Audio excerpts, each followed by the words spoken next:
são tratados não como problemas dentro dos projetos, mas como externalidades. Desde que eu te vivo ainda em movimento estudantil, Marina.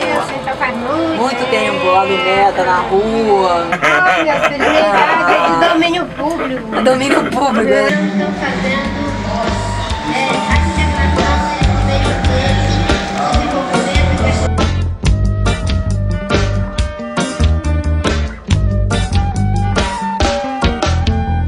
e hoje estão criando com as próprias mãos e com as próprias pernas outras alternativas para fazerem essas disputas, entendendo que essas disputas são necessárias, mas que outros caminhos possíveis podem ser criados para que isso de fato esteja na mão dessa maioria.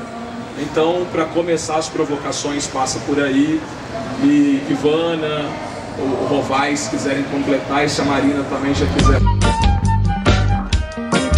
Por que cultura é sempre tratado como se fosse secundário? Por que meio ambiente é tratado como se fosse secundário? Esses são os temas do século, sabe? Sem transformação nas mentalidades, não há como ter, não é, as grandes transformações da humanidade. E o movimento é um movimento transpartidário, suprapartidário, eu faço parte dele. Tem um grupo que quer um partido, tem um grupo que não quer nem saber de partido, tem um grupo que é da academia. E o quanto movimento é isso, é que o movimento tem lugar. A gente está se organizando nos coletivos, coletivo nacional, coletivo estadual, municipal, coletivo temático, cada um faz aí o seu darwinismo dos assuntos que quer organizar, uma espécie de darwinismo político.